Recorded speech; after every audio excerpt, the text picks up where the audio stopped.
नमस्कार दोस्तों, स्वागत है आप सभी का स्टडी विद 87 यूट्यूब चैनल पर। हिस्ट्री की महत्वपूर्ण सीरीज में आज हम आधुनिक भारत का एक और महत्वपूर्ण टॉपिक कवर करने जा रहे हैं, जिसका नाम है 1857 की क्रांति, जिसे भारत का प्रथम स्वतंत्रता संग्राम भी कहा जाता है। तो इस महत्वपूर्ण टॉपिक से सभी परीक्षाओं में प्रश्न अक्सर देखे गए हैं और आगे भी पूछे जाएंगे, क्योंकि ये बहुत ही महत्वपूर्ण टॉपिक है सभी परीक्षाओं की दृष्टि से। और वैसे भी हमारे देश के इतिहास के विषय में हमें इतनी जानकारी होनी भी चाहिए। तो आइए देखते हैं 1857 की क्रांति में हमें क्या क्या देखना है। सर्वप्रथम हम उन क्रांतिकारियों के विषय में पढ़ेंगे जिन्होंने अपने क्षेत्र से इस क्रांति को बढ़ावा दिया। इसके बाद 1857 की क्रांति के ऊपर कौन सी पुस्तकें लिखी गईं, इतिहासकारों के क्या कथन रहे और क्रांतिकारियों का दमन किन अंग्रेज अधिकारियों ने किया। तो आइए शुरू करते हैं। पहला प्रश्न, 1857 की क्रांति का सबसे महत्वपूर्ण कारण क्या रहा। 1857 की क्रांति का सबसे महत्वपूर्ण कारण था सेना में चर्बी वाले कारतूसों का उपयोग करना। हुआ ये कि 1856 तक सेना में ब्राउन बेस बंदूक का उपयोग किया जाता था, परंतु 1856 के अंत में एनफील्ड राइफल नई बंदूक का उपयोग किया गया, जिसमें जानवरों की चर्बी वाले कारतूस लगाए जाते थे, जिसका फरवरी 1857 में बंगाल की 19वीं देसी नेटिव इन्फेंट्री ने सबसे पहले उपयोग करने से इनकार कर दिया था। वैसे तो 1857 की क्रांति के बहुत अलग अलग कारण हैं, परंतु सबसे महत्वपूर्ण कारण यही रहा कि सैनिकों को जब एनफील्ड राइफल बंदूक में कारतूस लगाना होता था तो उन कारतूसों को उन्हें मुंह से छीलना होता था, जिसमें बताया जा रहा था कि जानवरों की चर्बी वाले से उन कारतूसों को तैयार किया जाता है। तो कुछ हिंदू सैनिकों ने इसका विरोध किया, जिसमें हम आगे पढ़ेंगे मंगल पांडे के विषय में। देखते हैं अगला प्रश्न, 1857 की क्रांति का प्रथम गदर सिपाही कौन कहलाया। तो प्रथम गदर सिपाही मंगल पांडे को कहा गया। मार्च 1857 बंगाल के बैरकपुर में 34वीं नेटिव इन्फेंट्री के सिपाही मंगल पांडे ने चर्बी वाले कारतूस का पुरजोर विरोध किया एवं अपने अंग्रेज लेफ्टिनेंट बाघ एवं ह्यूसन अधिकारियों की हत्या कर दी। इस उपलक्ष्य में 8 अप्रैल को मंगल पांडे को फांसी दे दी गई। तो ये मंगल पांडे जिन पर फिल्म भी बनी हुई है, और हमारे 1857 की क्रांति यानी कि भारत के प्रथम स्वतंत्रता संग्राम का महत्वपूर्ण सिपाही, जिसने इस क्रांति की मशाल को जलाने में अहम भूमिका निभाई। देखते हैं अगला प्रश्न, क्रांति नगर मेरठ से 1857 की क्रांति का नेतृत्व किसने किया। तो यह एक प्रश्न, इसके अंदर यह भी लिखा हुआ है कि क्रांति नगर मेरठ शहर को कहा जाता है, जो यूपी में है। तो क्रांति नगर मेरठ से जो 1857 की क्रांति का नेतृत्व है या प्रारंभ कदम सिंह ने किया।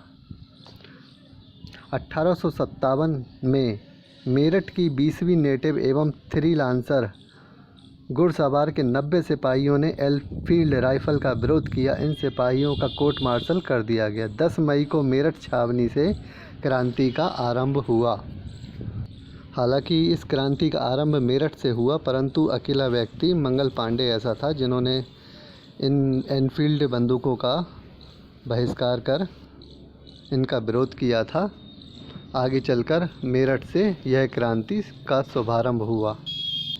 अगला प्रश्न, मेरठ के सिपाहियों ने दिल्ली के मुग़ल शासक बहादुर शाह जफ़र के साथ मिलकर किस अंग्रेज अधिकारी की हत्या की। तो यह अंग्रेज अधिकारी था निकोलस।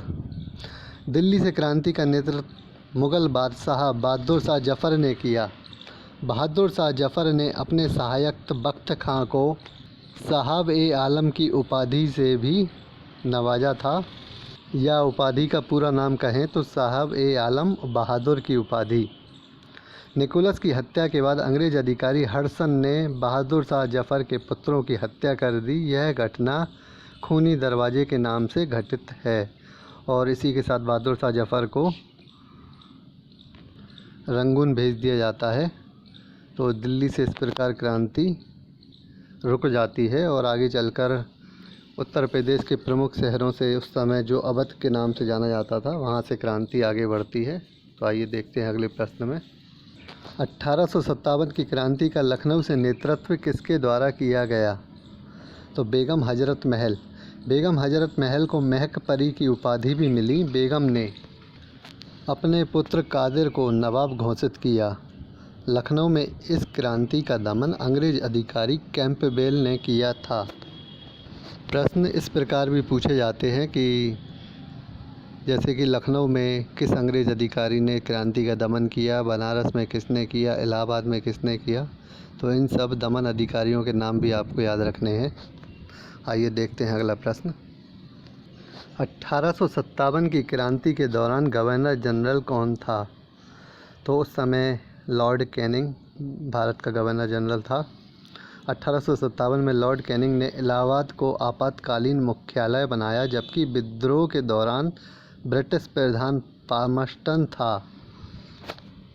इलाहाबाद एवं बनारस से क्रांति का नेतृत्व लियाकत अली ने किया था, जबकि दमन कर्नल नील ने किया। अगला प्रश्न, तात्या टोपे का वास्तविक नाम क्या था? तात्या टोपे बहुत ही महत्वपूर्ण क्रांतिकारी, बहुत ही बहादुर योद्धा जिन्होंने आज़ादी की लड़ाई में महत्वपूर्ण योगदान दिया।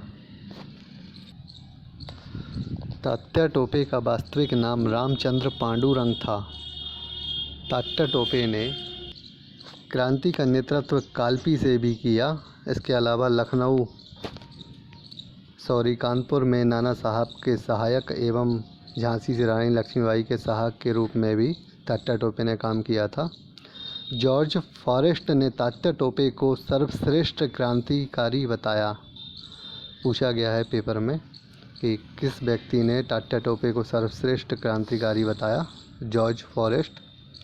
तात्या टोपे नाना साहब के कमांडर इन चीफ थे, जबकि अजीमुल्लाह नाना साहब का सलाहकार था। देखते हैं अगला प्रश्न। 1857 में सर्वाधिक सिपाही या भाग लेने वाले सर्वाधिक सिपाही कहाँ के थे? तो 1857 की क्रांति में सर्वाधिक सिपाही अवध से थे। 1857 के स्वाधीनता का प्रतीक चिन्ह कमल और रोटी थी। इस विद्रोह को आगरा के कवि मिर्ज़ा गालिब ने अपनी आँखों से देखा। इस क्रांति में अंग्रेज़ों एवं जोधपुर की संयुक्त सेना ने आयुवा के ठाकुर कुशाल सिंह को पराजित किया। कहीं कहीं जगह कुशल सिंह भी लिखा हुआ है, तो याद रखिएगा इस विषय में। मिर्ज़ा गालिब के रूप में ऐसा है कि इस कवि ने अपनी आँखों देखी वर्णन किया है 1857 की क्रांति का। इस वजह से यह प्रश्न पूछा गया है कि 1857 की क्रांति को किस कवि ने अपनी आँखों द्वारा देखा? तो मिर्ज़ा गालिब। अगला प्रश्न देखते हैं।